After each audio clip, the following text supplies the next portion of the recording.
ဒီတရုတ်စာလုံးလေးကိုစပြီးတော့သင်ရတော့မယ်နော်ဆိုကျင့်သုံး个汉语笔画ပါနော်လက်ရှိကြည့်အောင်အဲ့တော့ဒီတရုတ်စာကိုလက်ရှိပြန်ပြီးတော့မှနှွေးရမယ်ဆိုရင်ပြန်ပြီးတော့နှွေးရမယ်ဆိုရင်လက်ရှိတို့ဒီဟန်ယူဆိုတဲ့普通话ကိုသင်လက်ရှိတော့ဘယ်နှပိုင်းခွဲပြီးလေ့လာမယ်လို့ပြောခဲ့ရလဲနှစ်ပိုင်းခွဲပြီးတော့လေ့လာမှာဟုတ်တယ်နော်အဲ့နော်နှစ်ပိုင်းခွဲပြီးတော့လေ့လာမှာဟုတ်တယ်နော်ဟန်字လို့ခေါ်တဲ့ဒီတရုတ်စာလုံးရဲ့拼音လို့ခေါ်တဲ့အတန်အတွက်စနစ်ဆိုပြီးတော့လက်ရှိနှစ်ပိုင်းခွဲပြီးလေ့လာမှာနော်โอเคအဲ့တော့拼音အပိုင်းကတော့လက်ရှိသင်ခဲ့ပြီးသားပြီဒီနေ့ကိုလက်ရှိတော့ဟန်字ဆိုတဲ့တရုတ်စာလုံးအပိုင်းကိုစပြီးတော့သွားရတော့မယ်နော်โอเคဟန်字ဆိုတဲ့တရုတ်စာလုံးကတော့လက်ရှိဒီရှေ့တုန်းကပြောခဲ့ဘူးသလိုပါပဲနော်သူကဒီရုပ်ပုံစာလုံးလေးကနေစပြီးတော့ဖြစ်ပေါ်လာတယ်နော်โอเคအဲ့တော့ရုပ်ပုံစာလုံးလေးကနေဖြစ်ပေါ်လာတယ်ဆိုပေမဲ့တွဲစာလုံးလေးတွေကလည်းရှို့ရေးချင်တယ်လို့ရေးလို့ရတာဆိုတော့ရေးချင်လို့တော့ရေးလို့မရအောင်နော်လက်ရှိတော့သူ့ရဲ့စုပ်ချက်အတိုင်းကိုရေးပေးရမယ်အဲ့ဒီရဲ့စုပ်ချက်လေးတွေကိုလက်ရှိတော့ဘီခွလို့ခေါ်ရပါတော့ဥပမာဆိုရင်ဒီစာလုံးတစ်လုံးရှိမယ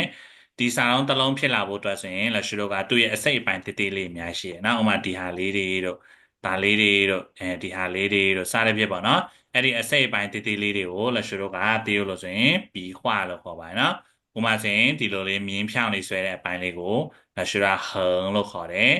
ဒီလိုအောက်ကနေပေါ်ပင့်တဲ့ဟာလေးကိုကြတော့ထီလို့ခေါ်တယ်အပေါ်ကနေအောက်ကိုဆွဲချပြီးတော့ကွေကွေလေးရေးတဲ့အပိုင်းကိုဖြည့်ပေါ့နော်အမှ1ခုံခုံလေးဆိုရင်1ဒီလိုဂျိတ်ကလေးဆိုရင်goလို့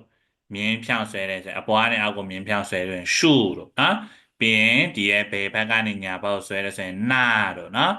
်ပြီးရင်ဖြဲတို့တန်တို့စသဖြင့်ဒီလိုမျိုးလေးတွေပေါ့နော်အဲ့လိုအစိတ်အပိုင်းလေးပေါင်းဆက်ထားတာဘာနဲ့တူလဲဆိုရင်လည်းရှို့ဥပမာဆိုရင်အိမ်တစ်လုံးစောင့်မယ်ဆိုရင်နော်အိမ်တစ်လုံးစောင့်မယ်ဆိုရင်ဒါမှမဟုတ်ဟင်းတစ်ပွဲချက်မယ်ဆိုရင်လက်ရှိတော့အမှဟင်းရွက်လေးထည့်ရမယ်ပြီးစားလေးထည့်ရမယ်ဟုတ်တယ်မလားနော်ပြီးရင်စီဆိုရင်လည်းစီထည့်ရမယ်ရေဆိုရင်လည်းရေထည့်ရမယ်အဲ့လိုလေးထည့်ပြီးတော့ကြော်စားတယ်လို့မျိုးပဲပေါ့နော်ဒီအပိုင်းလေးတွေကသူ့ရဲ့စာလုံးလေးတွေဖြစ်လာတဲ့အပိုင်းလေးတွေပေါ့နော်ကိုချက်တဲ့ဟင်းပေါ်မူတည်ပြီးတော့မှတချို့ဟင်းတွေကအရွက်နဲ့စားထည့်ရပြီတချို့ကစီထည့်စားထည့်မယ်အရွက်ထည့်ရပြီတချို့ကတော့အသားလေးပါထည့်မယ်အဲ့လိုလေးပေါ့နော်ကိုချက်တဲ့ဟင်းပေါ်မူတည်ပြီးတော့ဒီအစိတ်အပိုင်းလေးတွေထည့်ရတယ်လို့ပဲနော်ဟင်းရွက်လေးထည့်ရတယ်လို့လည်းဆိုတော့ဒီတရုတ်စာလုံးမှာလည်းဒီစာလုံးတစ်လုံးချင်းစီရေးဖို့အတွက်ကိုရေးမဲ့စာလုံးပေါ်မူတည်ပြီးတော့မှဟန်နေရှုတွေနဲ့ပေါင်းထားမှာလားဖြေနဲ့တင်နဲ့ပေါင်းထားမှာလားဆိုတာတွေတော့လည်းရှိတော့သိရမှာเนาะအဲ့တော့အဲ့လိုစာလုံးလေးတွေရေးနိုင်ဖို့အတွက်ဆိုရင်လည်းရှိတော့ဘာလေးတွေကိုရင်လေ့လာမှာလဲဆိုရင်ဒီရဲ့ဟန်ရှုဖြေနာလို့ခေါ်တယ်ဒီရဲ့ဘီခွလေးတွေကိုလည်းရှိတော့အရင်လေ့လာမယ်ရလားဒီရမလားရရင်နော်โอเคအဲဆိုရင်လည်းရှိတော့ဆက်ပြီးတော့တွားရအောင်နော်အဲ့တော့ဘီခွတော့လည်းရှိတော့32ခုရှိရဲအဲ့ဒါလေးလည်းရှိတော့စပြီးတော့ရေးကြည့်အောင်နော်ဘီခွက32မျိုးရှိရဲအဲ့ဒါလေးလည်းရှိတော့စရေးမယ်အရင်ဦးဆုံးလည်းရှိတော့အကွက်စာအုပ်လေးထုတ်လိုက်ပါနော်စာအုပ်လေးရောက်ပြီလားစာအုပ်မရောက်တင်လည်းရှိတော့အကွက်စာအုပ်ထဲမှာဒီလိုလေးမြင်ထားလိုက်နော်ဥမာစင်ဒါကနှစ်ကြောင်းမြင်းစာအုပ်ပေါ့နော်တစ်ကြောင်းမြင်းစာအုပ်မှာဒီလိုမျိုးရှိရမလားမြင်းကြောင်းလေးရှိရဆိုရင်နှစ်ကြောင်းကိုတစ်ကွက်တာလိုက်နော်နှစ်ကြောင်းကိုဒီလိုလေးတစ်ကွက်တာလိုက်နဲဒီလိုမျိုးလေးဒီလိုလေးတာပြီးတော့ရင်ဒီအောက်မှာပေါ့နော်ဒီရဲ့နှစ်ကြောင်းမြောက်မှာဒီမြင်းလေးတစ်ခုတာနှစ်ကြောင်းမြောက်မှာမြင်းလေးတစ်ခုတာလာအဲ့လိုလေးအကွက်လေးဆွဲထားလိုက်နော်အကွက်ဆောင်မရှိတင်အဲ့လိုလေးရေးလိုက်နော်တကယ်လို့သူကပုံဆွဲဆောင်လိုမျိုးရှိရဆိုရင်တော့ပုံဆွဲဆောင်မှာအကွက်ဆွဲလိုက်ရတယ်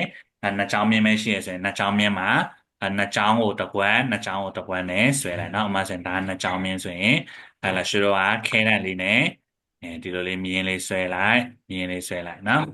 ်ပြီးရင်ဒီနှစ်ချောင်းကိုတစ်ကွက်နှစ်ချောင်းကိုတစ်ကွက်အဲ့လိုလေးတာတာပါနော်ရမလားရရင်နော်โอเคအဲ့ဆိုရင်လက်ရှိတော့စပြီးတော့ကြည့်အောင်နော်โอเคဒါကလက်ရှိတော့အကွက်စာကိုပဲထားလိုက်တော့ဗောနော်ရှင်းတင်နာလေးမှရေးလိုက်မယ်နော်အဲ့တော့လက်ရှိတော့အကွက်စာကိုပြီးရင်လက်ရှိတော့စာလုံးလေးဘယ်လိုရေးရမလဲဆိုရင်လက်ရှိပြပြမယ်နော်လက်ရှိတကယ်လို့အကွက်စာမရှိရင်ရှိရဲ့စာအုပ်တစ်ခုခုမှာဒီအကွက်လေးဆွဲလိုက်ပါပြီးတော့ရင်လက်ရှိကဘာရေးရမလဲဆိုရင်ပထမအဆုံးဘီခွပေါ့နော်သူရဲ့စုပ်ချက်လေးကိုဘာလို့ခေါ်ရလဲဘယ်လိုဖတ်တာလဲဖတ်ကြည့်ပါအောင်မှာဘာရေးထားတယ်လဲဟန်နော်ဘယ်လိုဖတ်တာလဲဖတ်ပြပါအောင်好ဟန်လို့ဖတ်တယ်နော်အဲ့တော့ဟန်ဆိုတာကလက်ရှိတော့ဒီဘယ်ဘက်ကနေညာဘက်ကိုမြင်းလေးဆွဲလိုက်တာဟုတ်ပြီနော်အဲ့တော့လက်ရှိတော့ဟန်ကဘယ်လိုဆွဲရမှာ ပေကနေညာဘက်ကိုမြင်လေးဆွဲမယ်နော်အဲ့ဒါရှိတော့ရဲ့ပထမအကွက်မှာပေကနေညာကိုမြင်လေးဆွဲလိုက်မယ်ပြီးမြားလေးတက်လိုက်နော်ပထမတစ်လုံးကိုတော့မြားလေးထည့်လိုက်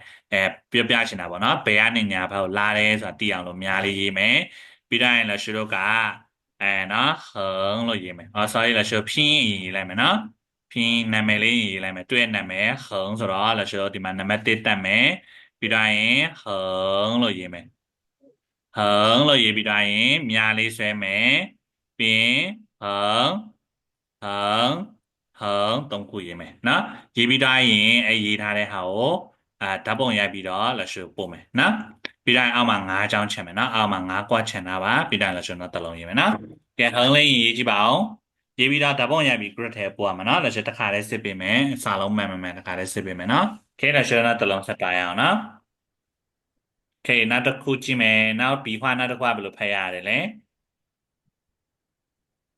树ဟုတ်တယ်ရှုလေးရေးအောင်နော်ရှုလေးကလည်းရှုကြည့်အောင်ဘယ်လိုရေးထားလဲအပေါ်ကနေအောက်ကိုမြင်းဖြောင်းလေးဆွဲထားတယ်တွေ့ရနော်အပေါ်ကနေအောက်ကိုမြင်းဖြောင်းလေးဆွဲချလိုက်ရင်လည်းရှုလို့ရှုကိုရပါတယ်နော်အဲလည်းရှုရေးပြပေးမယ်သူကတော့လွယ်သေးရနော်ရှုကတော့ရှုရေးမယ်ပြီးတော့ရင်အပေါ်ကနေအောက်ကိုမြင်းဖြောင်းလေးဆွဲလိုက်မယ်ပြင်များလေးတတ်ထားလိုက်နော်အပေါ်ကနေအောက်ကိုလာတယ်အောက်ကနေအပေါ်လာတာမဟုတ်ဘူးအပေါ်ကနေအောက်ကိုဆွဲချတာနော်ရှုရှုရှုသုံးခုရေးမယ်ပြီးရင်လည်းရှုဓာတ်ပုံရိုက်ပြီးတော့ပို့ပေးမယ်နော်အင်းလည်းရှုတော့နောက်တစ်ခုသွားလိုက်ရအောင်နော်နောက်တစ်လုံးသွားမယ်နောက်တစ်ခုကနောက်ပြီးတော့နောက်တစ်ခုကဘယ်လိုဖတ်ထားလဲလဲဖတ်ကြည့်ပါဦး撇ဖြေโอเคကျွန်တော်9ချောင်းလေးခြံထားတယ်နော်နောက်တစ်မျက်နှာရေးနောက်တစ်မျက်နှာလမ်းတော့မယ်နော်โอเคဖြေနော်ဖြေလေးကိုကြည့်အောင်နော်သူကဘယ်လိုရေးရလဲဘယ်ဘက်ကနေရှုတော့ညာဘက်ကိုမြင်းဖြောင်းညာဘက်ကနေလာနော်ညာဘက်ကနေပြီးတော့ဘယ်ဘက်ကိုမြင်းလေးကောက်ကောက်လေးဆွဲလိုက်တာနော်အဲဒါဆိုရင်ဖြေရတာမယ်နော်ရေးတဲ့ချိန်ကျရင်လည်းရှုတော့ဒီလိုမျိုးလေးမြင်းလေးကွေးအောင်လည်းမရဘူးဒါပါဖြစ်ရမယ်ဆိုရင်အဖျားလေးကချွန်သွားမယ်တွေ့ရလားအဖျားလေးခတ်သွားမယ်နော်လာရှေ့ရင်းနီးဗီဒီယိုလေးတစ်ခုပို့ပေးလိုက်မယ်နော်ခဏလေးနော်ဆိုတော့ဒီရဲ့ဖြည့်လေးရရေးတဲ့နေတတိထားမယ်နော်အရင်လဲကွေးလို့မရအောင်နော်ဒီလိုကြီးလဲကွေးလို့မရအောင်တော့ကွေးတယ်ဆိုရင်လေးကွေးမယ်ဘယ်ကနေညာဘက်ကနေဘယ်ဘက်ကိုဒီလိုလေးဆွဲလိုက်မယ်နော်ပြီးတော့လက်ရှိရေးတဲ့ချိန်ကျတော့အောက်နာလေးရောက်ခါနေကြရင်စက္ကန့်လေးလွတ်လိုက်မယ်တော့ထိတ်ကလေးချွန်ချွန်လေးဖြစ်တာအောင်နော်စက္ကန့်လေးလွတ်လိုက်မယ်နော်โอเคလက်ရှိပို့ပေးမယ်နော်မယ်နော်လက်ရှိဖြေကပုံစံကွဲတယ်အများကြီးရှိမယ်နော်ဒီလိုဖြဲတူတူလေးရှိမယ်ဒီအောက်မှာကြည့်လို့ရတယ်ဒီလိုဖြဲတူတူလေးရှိမယ်ဖြဲတေးတေးလေးနဲ့ကွေးရရှိမယ်အပေါ်ကတဲ့ပြီးတော့အောက်ကဆောင်းနဲ့ဖြဲရှိမယ်နော်လည်းဖြဲရတော့မျိုးစုံရှိရဘယ်လိုပဲရေးတွေ့ပုံစံကတော့ညာဘက်ကနေဘယ်ဘက်ကိုလာတယ်အပေါ်စရေးတဲ့အပိုင်းနည်းနည်းကြီးတယ်အောက်ပိုင်းလေးကခြုံပြီးတော့ထွက်သွားတယ်နော်စရေးတဲ့အပိုင်းကြီးတယ်အောက်ပိုင်းကခြုံပြီးထွက်သွားတယ်ပြီးရင်လည်းရေးတဲ့ပုံစံကညာဘက်ကနေဘယ်ဘက်ကိုလာတယ်เนาะအဲ့လားဆိုရင်တော့လက်ရှိဖြည့်ပဲเนาะအဲ့တော့လက်ရှိပြန်ရေးပြပေးမယ်ဖြည့်အဲ့လိုလေးဖြည့်မယ်เนาะအဲ့လက်ရှိဖြည့်လို့နာမည်လေးတက်လိုက်မယ်ပြန်ဖြည့်လို့ရေးမယ်ပြီးရင်ပေးနာကွက်မှာဖြည့်သုံးလုံးရေးမယ်เนาะလက်ရှိဗီဒီယိုပို့ထားတယ်အဲ့ဒီဟာအတိုင်းလေးကြည့်ပြီးရေเนาะအဲ့လိုပုံစံလေးဖြည့်ရမှာဒါချွန်ချွန်လေးဖြည့်ရမှာเนาะချွန်ချွန်လေးဖြည့်ရမယ်โอเคဖြည့်ရေးပြီးသားရင်လက်ရှိနောက်တစ်ခုသွားမယ်ခေနောက်တစ်ခုဒီဟာလေးကဘယ်လိုဖတ်ရလဲဒီရဲ့အပိုင်းလေးကဒီရဲ့ပြီးခွလေးကဘယ်လိုဖတ်ရလဲနာဟုတ်ပြီနာကတော့လို့ရှိဒီဘယ်ဘက်ကနေညာဘက်ကိုဆင်းပြီးတော့လာတယ်အောက်နာရောက်တဲ့အချိန်မှာနည်းနည်းလေး꿰သွားတယ်တွေ့ရလားနော်ဘယ်ဘက်ကနေညာဘက်ကိုလာတယ်အောက်ပိုင်းရောက်တဲ့ခါမှာနည်းနည်းလေး꿰သွားတယ်လို့ရှိတော့ဒီခေါင်းလေးကိုမရေးတော့နော်ဒီဟာလေးရေးလိုက်ရင်ဒီလိုကြီးတွေဖြစ်လာမှာဆိုလို့နော်လို့ရှိတော့ဘယ်ဘက်ကနေညာဘက်ကိုလာမယ်ပြီးတော့ရင်အောက်နာရောက်တဲ့အချိန်မှာဒီလိုလေးပြန်ဖြောင်းလာမယ်အဲဒါဆိုရင်နာပဲနော်လာမယ်ပြီးနည်းနည်း꿰လိုက်မယ်နာလက်ရှိ꿰တဲ့အချိန်ကျအပေါ်ကြီးဒီလိုကြီးမထောင်စင်နဲ့နော်အဲ့လိုထောင်နေဆိုရင်မားတယ်နော်တောင်းလက်ရှိတော့အောက်ဖက်ကြီးအဲ့လိုကြီးကျသွားရင်လည်းမားတယ်နော်အဲ့လက်ရှိတော့ကဒီပေဘက်ကနေညာဘက်ကိုစောင်းပြီးတော့လာမယ်ပြီးရင်အောက်နာလေးမှာနည်းနည်းလေးပြန်ဖြောင်းလိုက်အဲ့ဆိုရင်နာပဲရေးတဲ့ချိန်ကလက်ရှိတော့ဒီစောင်းတဲ့ဟာကြီးကိုဒီလိုအရင်ဒီလိုကြီးမတဲ့စင်နဲ့နော်ဒီလိုမတ်မတ်စင်နဲ့သူကမားတော့မမားမယ်ကြည့်ရဆိုရင်နည်းနည်းကြည့်လို့မကောင်းဘူးနော်အဲဆိုနည်းနည်းလေးအောက်ကိုရှားလိုက်မယ်အောက်ကိုချလိုက်မယ်တလားလောက်လေးဆိုရင်ရပြီနော်နရေးမယ်လို့ရှိတော့နာမည်လေးရင်တက်လိုက်မယ်န ပြီးတော့ရင်ဘယ်ကနေညာအောင်မြင်းလေးဆွဲလိုက်မယ်နော်ပြင်မြားလေးတစ်ခုတက်မယ်ပြီးတော့ရင်သုံးလုံးရေးမယ်န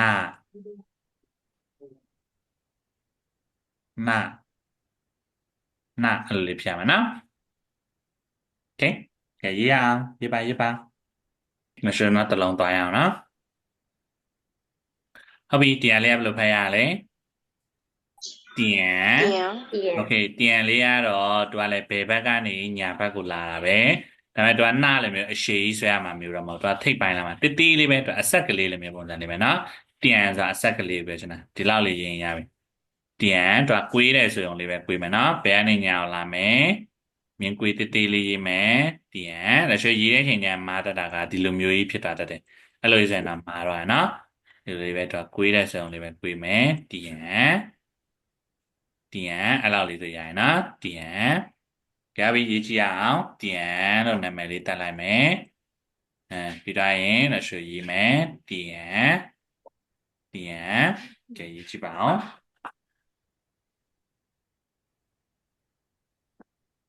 ဟုတ်ပြီနောက်တစ်လုံးကဒီဘီခွလေးကဘယ်လိုဖတ်ရလဲทีနော်ทีလို့ဖတ်နေမလားโอเคทีလို့ဖတ်မယ်ทีကတော့လို့ဆိုကြည့်လိုက်မယ်ဆိုရင်သူကဒီဘယ်အောက်ကနေညာဘက်ကိုထောင်ပြီးတော့တတ်တာသူ့ရဲ့ထိတ်ကလေးချွန်ပြီးတော့တတ်သွားမယ်နော်တကယ်လို့မရေးတတ်ရင်လည်းဆိုခုနပြထားတဲ့ဗီဒီယိုထဲမှာကြည့်လို့ရပါတယ်နားလည်းဆိုပင်လေးထောက်ထားရမယ်နော်အဲဗီဒီယိုလေးထဲမှာကြည့်လို့ရရင်နော်သူကလွယ်တယ်နော်အောက်ကနေအပေါ်ကိုပင့်ပြီးတော့ဆရာမယ်ဒါပေမဲ့မြင်းကွေးမဖြစ်စေနဲ့ဒီလိုကြီးကွေးဖြစ်လို့မရအောင်နော်အမှန်ချစ်လိုမျိုးကြီးလည်းဖြစ်လို့မရဘူးဒါမှမဟုတ်ကွာရေးတဲ့ချိန်မှာထိပ်ပိုင်းလည်းဒီလိုနည်းနည်းကွေးသွားလို့လည်းမရအောင်နော်အဲ့လိုလည်းမရဘူးဒီလိုကွေးသွားလည်းမရအောင်နော်သူကမြင်းဖြောင်းလို့သဘောမျိုးပဲဒါပေမဲ့အောက်ကနေအပေါ်ဖိပြီးတော့မှဒီလိုစက္ကနေလွတ်လပ်ထိပ်ပိုင်းလည်းချွန်ချွန်လေးထွက်သွားမှာနော်အဲ့လေးကိုထီလို့ခေါ်တယ်ဘယ်အောက်ကနေညာဘက်ကိုစက္ကနေလွတ်လပ်မယ်နော်အဲ့တော့ထီလို့ရေးမယ်ပြီးရင်ဘယ်အောက်ကနေညာဘက်ကိုမြင်းလေးတက်သွားမယ်နော်ထိပ်ပိုင်းလည်းချွန်ချွန်လေးဖြတ်မယ်ထီအဲ့လိုလေးဖြတ်မယ်ကဲရေးကြည့်အောင်ရေးကြည့်ပါဦးပြီးတော့ပုံရပုံမနော်အဲ့အစင်လက်ရှိပြန်ပြောကြည့်မယ်ဆိုရင်ဘယ်ကနေညာမြင်းဖြောင်းလေးဆဲလိုက်တာကဘယ်လိုဖတ်တာလဲဟင်ဟုတ်တယ်ဟင်အပေါ်ကနေအောက်ကိုမြင်းဖြောင်းဆဲတာကရှုဟုတ်ပြီပြီးရင်ညာဘက်ကနေဘယ်ဘက်ကိုဒီလိုမြင်းလေးကွေးပြီးတော့ဆဲလိုက်တာပါလဲဖြဲဟုတ်ပြီပြီးရင်လည်းဆိုတော့ဘယ်ကနေညာဘက်ကိုမြင်းလေးဆဲလိုက်တာကနာဟုတ်ပြီပြီးရင်အဆက်ကလေးလည်းမျိုးဒီလိုတိတိကွေးကွေးလေးဆဲလိုက်တာပါလဲပြီးရင်လည်းဆိုတော့ဒီဘယ်ဘက်ကနေပြီးတော့ညာဘက်ကိုပင့်ပြီးတော့ဆဲလိုက်တာကဒီကတော့အခြေခံစုပ်ချက်6ခုပဲเนาะကျန်တဲ့ဟာတွေအားလုံးကသူတို့6လုံးကနေပွားလာမယ်เนาะ6လုံးကနေပွားလာမယ်ဒါဆိုတော့ဖြင်းတင်တော့ ROLU ကနေပွားလာတယ်လို့ပဲဒီရဲ့ထုံရှုဖြေနာပြန်ချီရတဲ့အခြေခံ6ချက်အခြေခံစုပ်ချက်6ခုဖြစ်တယ်เนาะကျန်တဲ့အလုံးလေးတွေကဒီကနေပွားလာမှာเนาะအဲ့ဒါလို့ဆိုစပြီးတော့ကြည်အောင်เนาะအပွားလေးတွေကိုစပြီးတော့တင်မယ်ပွားတဲ့နေရာမှာသူက၄မျိုးရှိနော်ပွားတဲ့နေရာမှာဘယ်နှမျိုးရှိ၄မျိုးပထမတစ်မျိုးကကြာဘာလုပ်လိုက်ရဆိုရင်ဒီရဲ့အကောင်တွေကိုတောင်းချိုးလေးတွေချိုးလိုက်တာဥပမာဆိုရင်ဟန်ကိုဒီလိုတောင်းချိုးကလေးချိုးလိုက်တယ်ဒီမှာတောင်းလေးပေါ်လာတယ်တွေ့လားအဲ့ဆိုရင်လည်းရှိတော့ဂျယ်လို့ခေါ်တယ်နော်ဒါဆိုရင်ဟန်ဂျယ်ပါဥပမာဆိုရင်ရှုကိုတောင်းချိုးလိုက်ရင်ဘာဖြစ်သွားမလဲရှုဂျယ်ဖြေကိုတောင်းချိုးလိုက်ရင်ဖြေဂျယ်အဲ့ဆိုရင်လက်ရှိရတောင်ချိုးတဲ့အပိုင်းတွေကိုလက်ရှိရဂျယ်လို့ခေါ်မယ်နော်နောက်တစ်မျိုးကကြတော့ Jake ကလေးထည့်လိုက်တာနော်ဟိုမှာဆိုရင်ဟန်ကိုဒီလို Jake ကလေးချွန်ချွန်လေးထည့်လိုက်တယ်အဲဆိုရင် Jake ကလေးကိုကြလက်ရှိရကောလို့ခေါ်တယ် Jake ကလေးကိုဘယ်လိုခေါ်တာကောအဲ့တော့ဟန်ကို Jake ကလေးထည့်လိုက်ရင်ဘာဖြစ်တာမှာလဲဟန်ကောသူ့ကို Jake ကလေးထည့်လိုက်ရင်သူ့ကောအဲ့လိုလေးလာမယ်နော်ပြီးတိုင်းရင်လက်ရှိတို့ကနောက်တစ်မျိုးကကြတော့သူက1နဲ့ပေါင်းတာ1ပေါ့အခုံးလေးတွေပေါ့နော်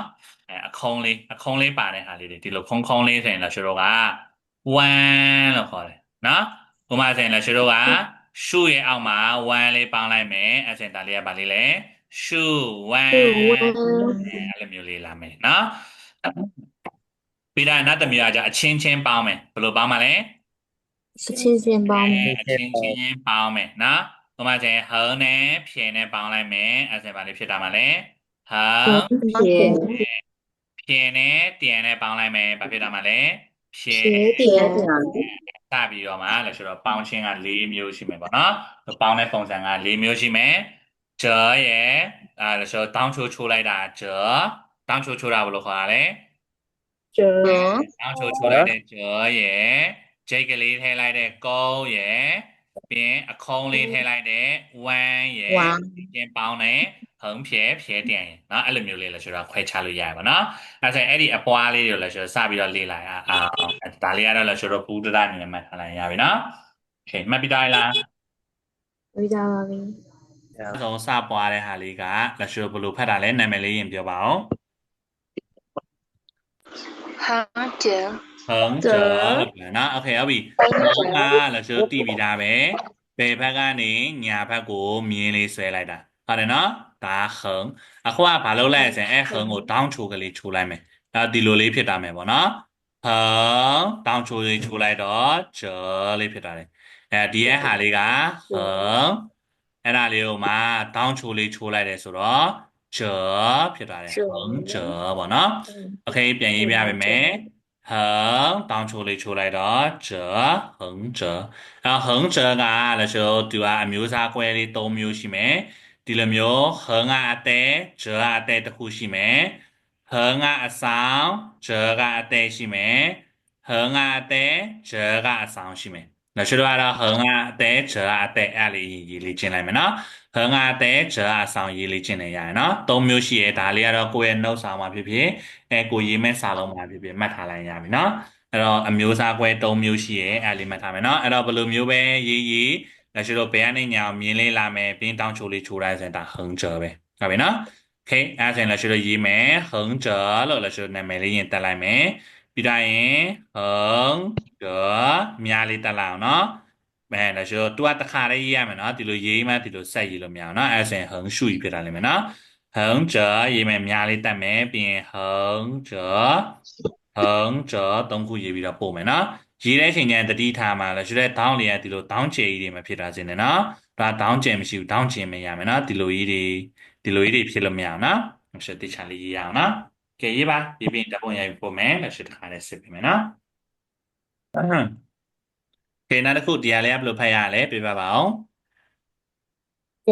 ရှုကဟုတ်ပြီနော်ရှုကြအဲ့တော့ရှုကအပွားနဲ့အောက်ကိုမြင်းဖြောင်းလေးဆွဲလိုက်တာဟုတ်တယ်နော်အဲ့ဒါလေးကိုမှဗာလေးလုံးလိုက်လဲဆိုရင်တောင်းချိုလေးချိုလိုက်တာကြဆိုတော့တောင်းချိုလေးချိုလိုက်တာနော်အဲ့တော့ရှု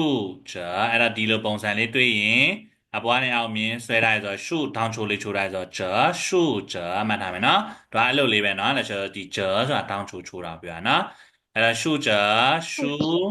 ကြအဲ့လိုလေးကြည့်ရမယ်နော်များလေးတတ်ထားမယ်ရှုကြလည်းဟန်ကြလည်းမြင်မယ်ပုံစံကွဲရတော့ရှိရဲလဲဆိုတော့ရှုအတဲကြအတဲရှိမယ်ရှုကအတဲကြဒီလိုနည်းနည်းလေးစောင်းပြီးတတ်သွားတာရှိမယ်ဒါမှမဟုတ်ရှုအဆောင်ကြအတဲရှိမယ်နော်အဲ့တော့ရှုကတော့ရှုအတဲရှုကအတဲကြအတဲလေးရေးမယ်သူပုံစံအများစုကဒီရဲ့ရှုကနည်းနည်းတိုးပြီးတော့ဂျဘတ်အပိုင်းနည်းနည်းရှည်တဲ့ဟာလေးတွေเนาะအဲ့တော့အဲ့လိုပုံစံလေးရေးမယ်เนาะဒီအောင်ရှုဂျကဲရေးမယ်တုံးလုံးရေးပြီးရင်ဓာတ်ပုံရိုက်ပြီးပို့ပါတခါလေးစစ်ပေးမယ်เนาะโอเคလက်ရှိတော့ကုန်းလေးကိုစပြီးတော့တွားကြမယ်เนาะအဲ့တော့ဟန်ဆိုတော့လက်ရှိဘယ်လိုရေးရမလဲပြပြပါအောင်ဘယ်ကနေညာကိုမြင်းလေးဆဲလိုက်မယ်เนาะကုန်းဆိုတော့ဗာလေးလောက်ရမယ်ဆိုရင်ဂျိတ်ကလေးလေးထည့်လိုက်မယ်ဂျိတ်ကလည်းဆိုနည်းနည်းလေးခြုံရမယ်နော်ထိပ်ပိုင်းလေးခြုံရမယ်တကယ်ဂျိတ်ကလေးလိုမျိုးလေးဖြတ်မယ်နော်ဒီလိုလေးဖြတ်မယ်နော်ချိတ်ကလေးဒါဆိုတူလိုမျိုးစောင်းပြီးတော့မှတော့ရေးကြမလို့နော်ဒါဆိုတာတက်တက်လေးရေးမယ်နော်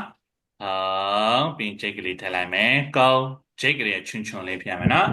ဂျိတ်ကလည်းဆိုချွန်းချွန်းလေးဖြတ်ပါမယ်သူကခဏဖြည့်ရေးလို့ပဲဒါဆိုဟောရေးပြီးတိုင်းဂျိတ်ရေးတဲ့အချိန်ကျရင်ဆွဲပြီးတော့စက္ကန့်နဲ့လွတ်လိုက်ဟန်ကောင်းဂျိတ်ကလေးဖြစ်တာနော်အဲ့တော့လည်းဆိုတတိထားမယ်နေရာဒီနေရာခြုံရမယ်ဒီနေရာမှာဒီထိပ်ပိုင်းလေးခြုံရမယ်နော်ကဲရေးကြည့်အောင်ဟန်ကောင်းရေးကြည့်ပါအောင်အခုကတော့လည်းဆိုကြည့်အောင်နော် OK လက်ရှိတော့ရှုကုန်းတဲ့နာမည်လေးကနော်ရှုဆိုတော့လက်ရှိဘယ်လိုရေးရမလဲအပွားနေအောက်ကိုပြောင်းလေးဆွဲလိုက်မယ်ကုန်းဆိုတော့ဗာလေးထည့်လိုက်မလဲဂျိတ်ကလေးထည့်လိုက်မယ်အဲဆိုရင်ရှုကုန်းရတာပြီနော်သူရဲ့ဂျိတ်ကလက်ရှိတော့ဘယ်ဘက်ကိုလဲရမယ်နော်ရှုကုန်းညာဘက်ကိုလဲတဲ့ဟာတွေရှိတယ်သူကရှုထီရတာကြတက်နော်ဘယ်ဘက်ကိုလဲရင်ရှုကုန်းမှတ်ထားမယ်နော်ရှုပြီးခုနလိုပဲချွန်ချွန်လေးနဲ့အပေါ်တက်လိုက်မယ်ချွန်ချွန်လေးပြရမယ်နော်ဒီနားလေးချွန်ရမယ်ဒီထိပ်လေးချွန်ရမယ်နော်ဒီလိုမျိုးလေးပဲမရအောင်နော်ဒီလိုမျိုးပဲမရအောင်နော်ရှုကုန်းရှုကုန်းကဲရေးကြည့်အောင်သုံးလုံးရေးပြီးရင်လက်ရှိတပုံရိုက်ပို့ပေးမယ်နော်ဒါလည်းစစ်ပေးမယ်အများကြီးမှဆိုရင်မှားတော့အများကြီးဖြတ်နေရမယ်နော်သုံးလုံးရေးပြီးရတယ်ပို့ပါ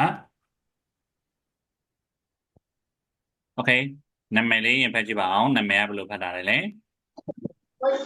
行者公ဟုတ်တယ်ဟမ်ဂျေကုန်းသုံးပိုင်းပါလာပြီနော်အဲ့တော့ဟမ်လက်ရှိတီးပြီးတာဟမ်ကဘယ်လိုဆွဲရမှာလဲဘယ်ကနေညာကိုမြင်းလေးဆွဲလိုက်တယ်အဲ့တော့နော်ဂျေဆိုတော့ဗာလေးလောက်ရမှာလဲတောင်းချိုးလေးချိုးလိုက်တယ်တစ်ဆက်တည်းရေးရမယ်နော်တစ်ဆက်တည်းရေးရမယ်ဂျေပြီးရင်ကုန်းဆိုတော့ဗာလေးလောက်လိုက်မလဲဂျိတ်ကလေးချွန်ချွန်လေးထည့်လိုက်မယ်အဲ့ဆိုဟမ်ဂျေကုန်းလေးရတာပြီလက်ရှိတော့အဓိကဟမ်နေပါလေးမတ်မိသွားရင်လွယ်သွားရနော်ဒါရအရင်ချက်ဆံလို့ပါအောင်နော်အဲ့တော့ပြန်ပြောပြမယ်ဘယ်ကနေညာမြင်းလေးဆွဲလိုက်တယ်ဟမ်ဂျောဆိုတော့တောင်းချိုးလေးချိုးလိုက်မယ်ချိတ်ကလေးထည့်လိုက်တော့ကောဒါလေးကိုဟမ်ဂျေကောနော်အဲ့တော့ဟမ်ဂျေကောကလည်းလက်ရှိတော့ဟမ်ဂျေကနေလာတာဖြစ်တဲ့အတွက်ကြောင့်မလို့ဟမ်ကအတဲဂျေကအတဲကောရှိမယ်ဟမ်ကအဆောင်ဂျေကအတဲကောရှိမယ်ဟမ်ကအတဲဂျေကအဆောင်ကောရှိမယ်နော်အဲ့တော့ရှိတော့ဒီဟမ်ကအတဲဂျေကအတဲကောလေးနဲ့စပြီးတော့လေ့ကျင့်ရအောင်နော်ရေးမယ်ဟမ်ဂျေကောလို့ရေးမယ်ပြီးတော့ရင်ဟမ်တောင်းချိုးလေးချိုးလိုက်မယ်ဂျေဂျိတ်ကလေးထည့်လိုက်မယ်ကောပြင်ပထမတစ်လုံးကိုများလေးတက်လိုက်မယ်နော်ဒီအပေါ်ကနေအောက်ကိုဒီလိုလာတယ်ဆိုတာသိအောင်လို့ဒါရှိတော့ဘီခွာတယ်တစ်ချက်တည်းပဲရေးရမယ်နော်ဒီလိုမျိုးရေးလိုက်အဲ့လိုတစ်ဆင့်ချင်းရေးလို့မရနော်တခါတည်းဆက်ပြီးတော့ရေးရမယ်ဟမ်ဂျေကောအဲ့လိုတခါတည်းဆက်ရေးရမယ်နော်ဟမ်ဂျေကောရေးရအောင်နော်ဟမ်ဂျေကောကဲရေးမယ်ရေးပြီးတပုံရိုက်ပြီးပို့ပါဒါလေးလည်းလွယ်တယ်နော်တောင်းချိုးလေးချိုးမယ်ဂျေဂျိတ်ကလေးနဲ့မယ်ကောဟမ်ဂျေကော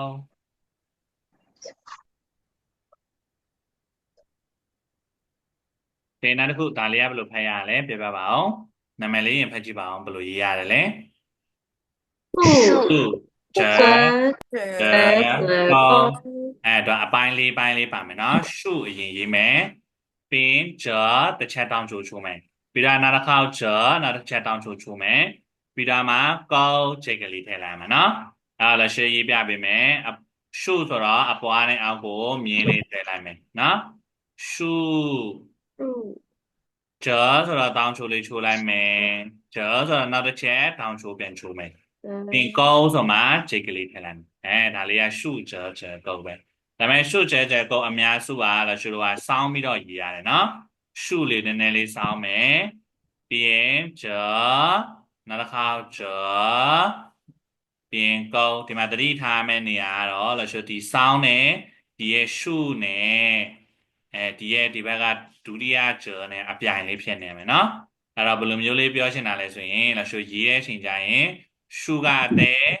ရေးရင်ဒီဘက်ဂျေကလည်းအသေးရေးမယ်ရှုကအဆောင်ရေးရင်ဒီဘက်ကဂျေကိုလည်းအဆောင်ရေးမယ်တခုအသေးတခုအဆောင်အလိုကြီးဖြစ်လို့မရအောင်နော်ဒီလိုကြီးဖြစ်လို့မရပါဘူးနော်โอเคကြည့်ရအောင်ရှုဂျေကောင်းရေးမယ်လည်းရှုစောင်းပြီးတော့ရေးမယ်နော်နည်းနည်းစောင်းပြီးတော့ရေးပါအရင်နဲ့စောင်းကြမလို့နော်စောင်းနေဆိုရုံလေးဆိုရင်ရပြီရှုဂျေကောရှုလျက်နည်းနည်းတိုးမယ်နော်ရှုဂျေတော့ကလည်းမျိုးပဲရှုလျက်တိုးတယ်ဂျေတွေကရှိတယ်နော်ကဲရအောင်ရှုဂျေကောပထမတစ်လုံးများလေးတက်မယ်နော်ရှုဂျေကောကဲရေးမယ်ဟေးဒါလေးကတော့ဆို1လေးကိုစပြီးတော့မိတ်ဆက်မယ်နော်အဲ့တော့1ဆိုတာကအခုံးလေးကိုပြောချင်တာနော်သူကခုံးလေးရေးရတဲ့ဟာလေးတွေကို1လို့ခေါ်တယ်နော်ဒါဆိုရေးခဲ့တဲ့တစ်လျှောက်လုံးမှာလည်းဆို down ချိုးလေးတွေပဲရေးခဲ့နော်ရှုဂျေတို့ဟုတ်နော်横折တို့竖钩တို့橫钩တို့တောင်းချိုတွေပဲရေးခဲ့ဒီတစ်ခါကျရင်ခုံခုံလေးစပါလာတော့မယ်နော်အဲ့လိုခုံခုံလေးရေးထားတဲ့အပိုင်းကဒီလိုတက်တက်လေးရှိမယ်တချို့နေရာမှာဒီအောက်ပိုင်းသားလေးရှိမယ်နော်ဒီလိုမျိုးခုံတဲ့အပိုင်းလေးဆိုရင်လည်းရှုတော့1လို့ခေါ်တယ်1ဆိုတာကွေးနေအောင်ပြောချင်တယ်နော်โอเคအဲ့တော့လည်းရှုကွေးလေးရေးမယ်အဲ့တော့လည်းရှု1勾က1ကဒီရဲ့1ကတော့သူကအပေါ်ကနေအောက်ကိုလာတယ်နော်1ပြီး勾ဆိုတော့ခြေကလေးထည့်လိုက်မယ်အဲဆိုရင်1勾ရတာပဲနော်အရှေ့ရေးတဲ့ချိန်ကျရင်တတိထားမှာကဒီ1勾ကအနောက်ဘက်ဒီလိုကြီးစောင်းပြီးသွားလို့မရနော်ဒီလိုအရင်ကုန်းလို့မရဒါမှမဟုတ်အရှိကိုအဲ့လိုအရင်လည်းရောက်လို့မရနော်သူ့ရဲ့1ကအပေါ်နဲ့အောက်နဲ့ညီနေရမယ်ဒီလိုမျိုးလေးပေါ့ဒီလိုလေးညီရမယ်နော်ဒီလိုမျိုးကြီးအနောက်ဘက်ကိုလည်းအရင်ရောက်သွားလို့မရဘူးအရှိဘက်ကိုလည်းအရင်ရောက်သွားလို့မရဘူးနော်အဲ့တော့ပြန်ရေးပြပေးမယ်ပေါ်ကနေအောက်ကိုရေးမယ်ညီမယ်ပြီးရင် J ကလေးထည့်လိုက်မယ် J ကအပေါ်တက်မယ်နော်ကုန်း1ကုန်း1ကုန်းကဲရေးကြည့်အောင်1ကုန်းရေးမယ်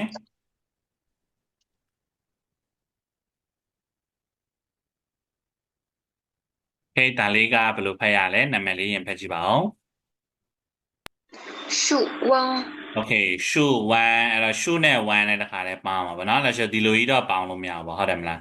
ရှုဒီလိုကြီးတော့ပေါင်းလို့မရဘူးနော်ဒီလိုစာလုံးရတစ်မျိုးဖြစ်နေအဲ့တော့သူကရှု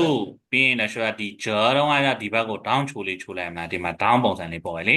အဲ့ဒီတောင်းချိုတဲ့ဒီတောင်းလာလေးမှာတော့ခုံခုံလေးပြောင်းလာတာအဲ့ဒါရှု1လို့ခေါ်ရနော်ရှုဒီရဲ့အောက်ကိုရောက်ခါနေမှာလက်ရှုခုံပြီးတော့မှဒီဘက်ကိုလာမှာနော်ပြောချင်တာကတော့ဒီအပိုင်းနဲ့ဒီအပိုင်းကူးတဲ့နေရာပေါ့နော်ဒါဆိုပုံမှန်ရှုချေတော့ကဒီလိုရေးရလေအဲ့လိုရေးတဲ့အချိန်မှာဒီဘက်ကိုလည်းဆိုတောင်းချုံမချိုးပဲနဲ့အောက်ပိုင်းရောက်ခါနေမှာဒီဘက်ခုံးပြီးတော့လာလိုက်တာအဲ့ဒါလေးကိုရှု1လို့ခေါ်တယ်နော်ဒီနည်းပြန်ပြောပြမယ်နော်ရှုအောက်နာရောက်ခါနေကြရင်ကိုကတောင်းချိုတော့မယ်လေအဲ့ဒီချိန်ကျရင်ခုံးပြီးတော့မှဒီဘက်လာလိုက်တော့ခုံလေးဖြစ်ရမယ်နော်လည်းဆိုတောင်းချိုလိုမျိုးကြီးဖြစ်လို့မရအောင်နော်တောင်းချိုဖြစ်သွားရင်ဒါရှုချေကြီးဖြစ်သွားလိမ့်မယ်နော်ရှုချေဖြစ်သွားလိမ့်မယ်အခုကရှု1ဖြစ်တဲ့ကြောင့်မို့သူကတောင်းလေးခုံလေးရမယ်ပြီးမှသူကပြန်တဲ့လာမယ်နော်ဒီလိုလေးဖြစ်ရမယ်နော်ရှုတောင်းခုံလေးပြီးရင်ပြန်တဲ့လာမယ်1နော်ရှု1ရှု1အဲ့လိုလေးဖြစ်မယ်လို့ဆိုဒီလိုကြီးအကုန်လုံးကြီးလည်းမကွေးရအောင်နော်ဒီလိုကြီးလည်းမကွေးရအောင်နော်အဲ့လိုကြီးလည်းမကွေးရအောင်နော်ရှုတော့အဓိကဒေါင်းလာလေးပဲခုံလာမယ်ဒေါင်းလာလေးပဲခုံမယ်ပြီးရင်ပြန်တဲ့လာမယ်နော်ရှု1ရှုတောင်းလေးခုံမယ်ပြန်တဲ့လာမယ်1ရှု1အဲ့လိုလေးဖြစ်ရမယ်နော်โอเคကဲရေးအောင်ရေးကြည့်ပါအောင်ရှု1ရေးမယ်ရှင်းပြရင်တခြားနားထောင်မယ်နော်မရေးဘူးနော်လိုက်မရေးဘူးနော်ကဲအောင်မြတ်မြတ်မှန်နဲ့စိတ်ထားပါโอเคแล้วช่วยကြည့်မယ်အပိုင်းလေး3ခုရှိမယ်ဖတ်ကြည့်ပါအောင်နာမည်လေးရင်ဖတ်ကြည့်ပါအောင်ဗါလဲလေရှု树弯go โอเคแล้วช่วยရှု1 go ဖတ်လိုက်ရင်မျက်လုံးလေးမှာပုံပေါ်လာမယ်နော်ရှုဆိုတော့အပွားနေအောင်ကိုမြင်းဖြောင်းလေးဆွဲလိုက်တယ်1ဆိုတော့လည်းဆိုတောင်းလေးရပါပြရမှာလေခုံလေးဖြစ်သွားမယ်ကောင်းဆိုတော့အစုံသားလေးမှာချိတ်ကလေးထည့်လိုက်မယ်ရှု1ကောပဲเนาะပြန်ရေးပြပေးမယ်ရှုချကောကြီးမဖြစ်စေနဲ့เนาะဒီရဲ့ခုံးတဲ့နေရာတတိထားမယ်เนาะရှုခုံးလိုက်မယ်ပြီးပြန်တဲ့လာမယ်အစုံလားမှာချိတ်ကလေးထည့်လိုက်မယ်ဒီလိုပုံစံကြီးမဖြစ်စေနဲ့เนาะဒီလိုကြီးမဖြစ်စေနဲ့အဲ့လိုကြီးမဟုတ်เนาะအဲ့လိုလုံးလေးမဟုတ်เนาะသူကတတိထားမယ်เนาะရှုတောင်းလေးမှာခုံးမယ်တဲ့မယ်ခြေကလေးထည့်မယ်ကောရှု1ကောရှုโอเคရှုလေးတက်လေးရေနော်ရှု1ကောအဲ့လိုလေးဖြစ်ရမယ်နော်အဓိကတောင်းနာလေးကိုတတိထားနော်ပြီးရင်ဒီရဲ့အောက်နာလေးကနည်းနည်းမြင်းလေးကပြန်ဖြောင်းလာမယ်နော်တောင်းမှာခုံပြီးတိုင်းပြန်ရင်မှဖြောင်းလာမယ်ပြီးမှခြေကလေးကပြန်ထည့်ရမယ်နော်ဒီလိုတစ်ခါတည်းအဲ့လိုကြီးမကွေးဘူးနော်အဲ့လိုတခါတည်းမကွေးရပါဘူးကဲရေးရအောင်ရေးမယ်ရှု1ကောရေးပါလေးတွားရအောင်ဟုတ်ပြီဒါလေးရင်ဖတ်ကြည့်ပါအောင်နာမည်လေးကဘယ်လိုဖတ်တာလဲလေ横折弯အဲ့နော်အဲ့ဒါ横ဆိုတော့ဘေးကနေညာကိုမြင်းလေးဆွဲလိုက်တယ်折ဆိုတော့ဘာလုပ်ရမှာလဲတောင်းချိုလေးချိုလိုက်မယ်ဟုတ်တယ်နော်1ဆိုတော့တောင်းတာလေးမှာအခုံးလေးထည့်လိုက်မယ်နော်ဒီလိုမျိုးကြီးဒီလိုပုံစံပေါ့အဲ့ဒါမှဒီရဲ့တောင်းကသူကအခုံးလေးဖြစ်တာမှာနော်ပြန်ရေးပြပေးမယ်横折နိုင်横折弯တောင်းလေးမှာခုံလေးဖြစ်တာမယ်နော်横折弯横折弯ရေးရအောင်横折弯ရေးမယ်နော်ဒါလေးလည်းနည်းလွယ်ပါတယ်ဒီကဝမ်းနာလေးနည်းနည်းယူဆိုင်ရမယ်နော်